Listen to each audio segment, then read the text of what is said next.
This is certainly not part of Larry Gessick's retirement plan. The 77-year-old electrician by trade leaves at 5:30 a.m. and heads for his part-time job unloading trailers at a local supermarket in St. Petersburg, Florida, for $14.75 an hour.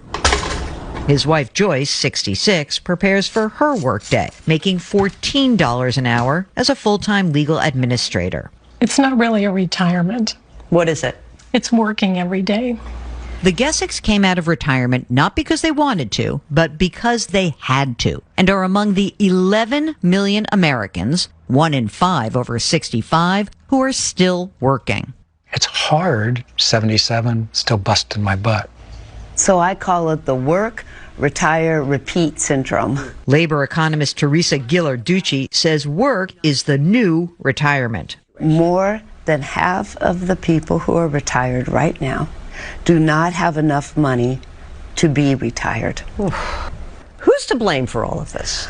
I blame policymakers who experimented with our retirement system 40 years ago, and they are not saying the experiment failed. That experiment is what we know today as the 401k, named after part of a 1978 law that offered companies an alternative to the traditional pension plan. The thought was that Americans just need a little bit of financial literacy and they can just save on their own. But in fact, many of today's older workers were never taught enough about saving and investing for retirement.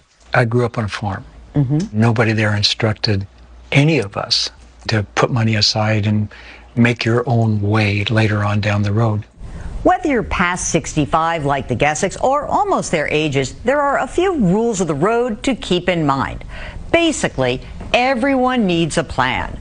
First, figure out when it's best to claim Social Security. Next, fund an emergency reserve. Still working? Set aside 6 to 12 months worth of living expenses. Already retired? Make it 1 to 2 years worth.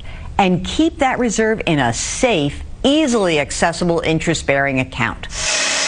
Like many working Americans, the Gessicks were more doers than savers. They drained their 401ks. I think to us it felt more like a savings account than to focus on, I need to have this piled up to actually live on. They have a mortgage, a car loan, and are paying down about $12,000 in other debt.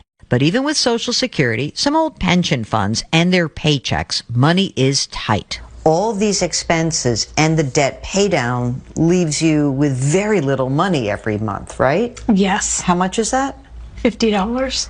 Had the Gessicks waited to age 70 to claim Social Security, they would be collecting more. Can you look at a time where you feel like you can breathe a little more easily, or are you still under stress? Yeah, it's stressful now, but I think we can see the light at the end of the tunnel.